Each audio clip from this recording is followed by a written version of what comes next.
Hello, and welcome back to Path of Exile. This is my Wave of Conviction Inquisitor. Now, what's different about this build is that I mainly focus on exposures. Basically, my hydrosphere is my curse on hit. It's pretty fast.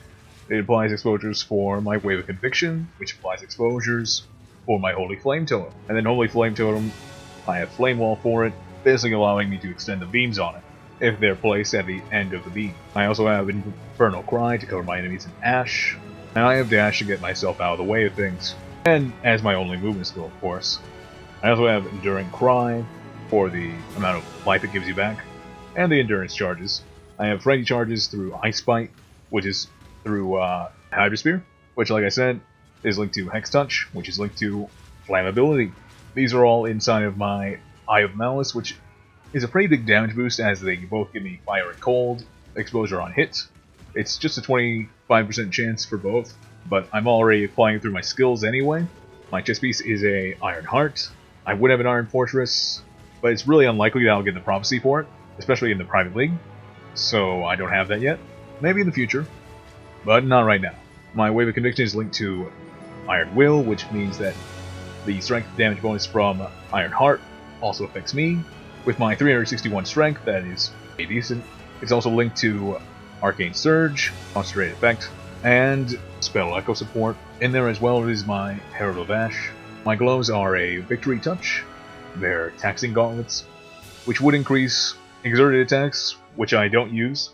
In here I have my Dash linked to Second Wind, and Second Wind is also linked to Zealotry and Enduring Cry. My boots are Sorrow Span.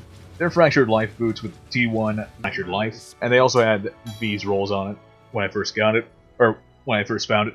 I have crafted Dexterity on them, just because I needed Dexterity. I also have Dex on my ring. This is a Fractured Life diamond ring, with some resistances, some Dexterity, like I just said. My other ring is a Horror Finger. It's an unset ring with Strength, Life, Mana, and Cold and Lightning resist. My belt is a Entropy Lock Stygian Vise. It has life, some resistances, and some energy shield. And lastly, my amulet is a Primal Skull Talisman, which gives me the regenerate 2% of life per second. It has strength, accuracy, some energy shield, both maximum and increased, some maximum life, and some fire resistances. It also gives me, I also have it anointed with Snow Forge, which increases fire damage, cold damage, and increased critical strike chance. It also gives me some more cold and fire resist. This build starts out pretty easily when you're first leveling it up. It's a pretty easy start. The first thing you're gonna go for is you're gonna go for Divine Judgment. That's your main big thing that you go for really early on. Another thing that kind of sets my tree apart from some others is that I actually do grab Spiritual Aid just for the extra damage and to give more damage to my Herald of Purity. The minions of my Herald of Purity are, of course, supported by that. And I have minion damage on this jewel, it's on my Abyss jewel and my belt, and I also have it crafted onto my gloves. My minion damage is 94% increased, so they're actually pretty strong. Aside from that, I don't really have much else to say. Other than this build is, well, it's squishy.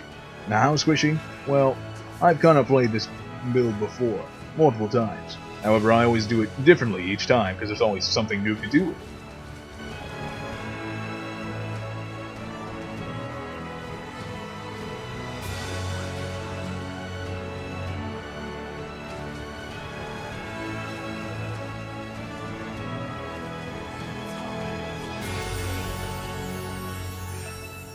You can bend the law.